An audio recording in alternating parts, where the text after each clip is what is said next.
setengah orang dia boleh menyanyi dengan anak dia. Dia boleh menyanyi dengan anak dia. Dia menyanyi, anak dia sambung. Happy family. Okeylah, tak apalah. Itu juga satu satu cara nak rapatkan ukhuwah. Tapi apakah salahnya kalau kita bertakbir satu keluarga? Malu ke orang? Itu masalah dia. Mau kalau menyanyi tak malu.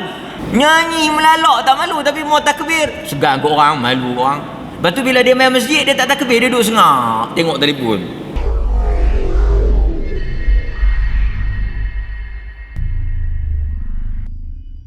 Saya pagi tadi terpanggil, ada satu jamaah tanya, dia kata betul ke orang perempuan ni tak boleh ada satu video?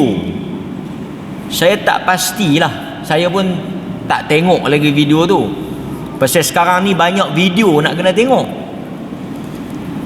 Dan bila kita tengok, bukan semua boleh kita ulas. Ada perkara yang kita tahu kita boleh jawab, ada perkara yang kita tak tahu kita KIV dulu. Tapi kata penanya tadi ni, dia kata di dalam video itu, saya sebut ni kerana ada kaitan dengan besok. Dalam video itu dia kata wanita ni tak payah mari masjid, sebaik-baiknya salat di rumah. Yang kita mari masjid ni kerana kita duk ikut orang tua-tua mari. Lebih kurang macam tu lah. Pertama saya nak respon sikit, nak bagi clear pasal ini esok kita nak buat ni. Pertama tuan-tuan, ulama memang sepakat, boleh dikatakan setuju, wanita afdal salat di rumah jika merujuk kepada salat fardu. Jika salat itu fardu, wanita afdal di rumah. Tuntutan salat berjamaah di masjid ini disebut oleh Nabi kepada kaum lelaki. Nabi kata sebaik-baik salat bagi lelaki kecuali fardu di rumah, yakni sunat di rumah, fardu di masjid.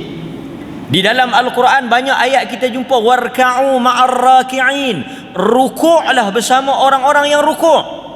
Maksudnya kempen, suruhan, anjuran, galakkan untuk salat berjamaah itu memang ke atas lelaki.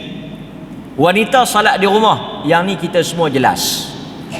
Tetapi kalau wanita nak mari ke masjid, wanita nak mari salat di masjid, Nabi melarang lelaki, yakni suami, untuk menghalang mereka daripada mari. Nabi sebut la tamna'u ima Allah, jangan kamu halang wanita-wanita Allah daripada mari ke masjid. Jadi kalau dia tak mau mari tak apalah, tapi kalau dia nak mari kita tak boleh halang, kerana sebaik-baik salat itu ialah di rumah bagi wanita. Cuma saya dipahamkan video itu merujuk kepada salat raya. Jadi orang perempuan tanyalah pasal esok mereka nak mai. Tuan-tuan, wallahu a'lam. Saya respon dengan satu hadis Nabi sallallahu alaihi wasallam yang diriwayatkan oleh Imam Muslim. Jadi tuan-tuan tolong ingatlah, esok tuan-tuan nak pi, kok orang tak bagi pi, tuan-tuan ingat hadis ni. Kan? Hadis riwayat Imam Muslim daripada sahabat Ummu Atiyah. Tuan-tuan ingat nama sahabiah ni. Sahabiah ni nama dia apa? Sahabiah ni nama Ummu Atiyah. Ummu Atiyah. Apa dia kata dalam hadis tersebut yang sahih Muslim tu? Kata Ummu Atiyah, Rasulullah amarana, Rasulullah memerintahkan kami untuk keluar beramai-ramai pergi ke masjid, musalla. Kerana Nabi ni bila dia salat, dia buat di musalla. Musalla ni maksudnya tanah lapang lah. Sebahagian ulama kata, sebahagian ulama kata apa? Masjid Nabi kalau kita semayang berapa dapat pahala? Masjid Nabi 1000 kan? Masjidil Haram 100,000, Masjid Nabawi 1000, Masjid Aqsa 500. Ulama kata Masjid Nabi yang 1000 fadilat dia 1000 apa? 1000 kali salat tu ditinggalkan oleh Nabi, dia pergi salat di tanah lapang yang tak 1000 tu. Apa poin dia? Semayang dalam Masjid Nabi 1000, semayang di tanah lapang tak ada 1000 tu, tapi Nabi semayang raya di mana? Di tanah lapang. Menunjukkan apa? Apabila mari kepada salat raya, afdalnya sebahagian fuqaha kata di tanah lapang, musalla. Dan alhamdulillah di Perlis ni ada beberapa masjid yang menghidupkan sunnah ini. Apa tujuan kita buat di tanah lapang? Ulama kata salat raya ni salah satunya untuk izhar, untuk kita menampakkan syiar. Maksudnya bila kita salat di tanah lapang, ramai orang keluar, orang bukan Islam akan nampak syiar ni, nampak lambang ni. Jadi pasal itu Nabi salat di tanah lapang nak menzahirkan syiar, supaya orang nampak ini syiar orang Islam. Setengah-setengah tempat tuan-tuan kita nak salat pun tak boleh kan? Di negara-negara orang bukan Islam kita kena salat dalam keadaan tertutup. Sebahagian tempat puasa pun tak boleh. Di sesetengah tempat negara yang orang Islam sikit, nak sembelih korban pun tak boleh. Dan ada tempat yang bunuh orang Islam, yang bunuh orang Islam kerana apa? Kerana melakukan ibadah korban. Bagi dia binatang tu suci kan? Ini video, ada video. Tapi kita esok alhamdulillah duduk di negara orang Islam, boleh buat syiar. Pasal itu kita syiar. Cuma saya pun nasihat diri saya lah, video-video yang agak ekstrim, waktu kita duduk sembelih tu, kita tak payah duduk viralkan lah. Kerana dalam keadaan orang salah faham, dalam keadaan orang fitnah, tuduh macam-macam ni, kita mungkin kita boleh tunjuk ibadat korban, orang ramai pergi buat ibadat korban, tapi tak sebelah-sebelah ni. Ini menjadi poin untuk walaupun dia kata ni kita nak tunjuk syiar ni, kita nak tunjuk syiar ni, kita nak sembelih ni syiar orang Islam, tapi Nabi juga meraihkan persepsi orang. Pasal itu Nabi kata apa? Kalau tidak kerana umat ini baru masuk Islam, aku akan runtuhkan Kaabah ini, aku akan buat Kaabah lain. Kaabah Nabi Ibrahim 2 pintu. Kaabah Nabi Ibrahim ni lagi besar. Pasal itu Hijir Ismail tu dalam Kaabah. Panjanglah kalau nak cerita Kaabah kan. Tapi Nabi kata kalaulah tak jadi isu, kalau runtuh ni kontroversi, Nabi dah perban lah. Tapi pasal apa Nabi tak buat lain, biar macam tu? Kerana nak mengelakkan persepsi negatif, nak mengelakkan satu pandangan yang tak berapa nak harmoni. Jadi orang akan jadi isu. Nabi kata biar apilah satu-satu pintu. So kita nak kena jaga juga sensitiviti persepsi ni kan. Itu antara perkara yang perlu kita pertimbangkan lah. Bila saya tahu isu ni akan penuh laman-laman sosial, media sosial dengan gambar. Hari ni pun ada dah pergi tangkap gambar dengan lembu.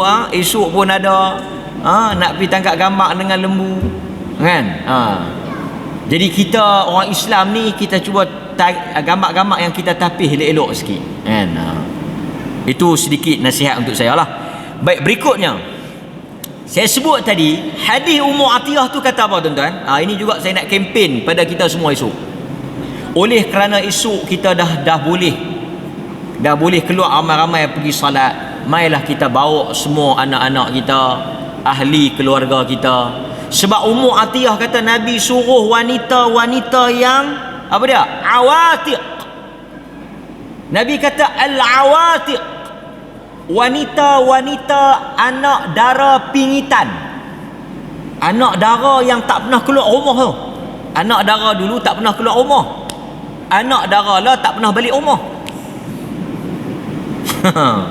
Anak dara dulu al-awatiq. Depa malu nak keluar, depa tak keluar. Anak-anak dara orang dulu-dulu mana keluar? Sangat, orang kata apa, terjaga, sangat terpelihara. Kalau dia nak keluar mana-mana pun dia keluar dengan pak dia. Sebab tu bila dia kahwin tu dia tengok dia jadi satu macam. Dia sangat malu. Pasal tu bila orang tanya dekat Nabi macam mana nak tahu anak dara ni setuju tak setuju, Nabi kata as-sumt.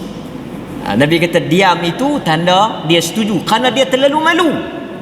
Dia tak boleh keluar, dia malu orang tengok dia.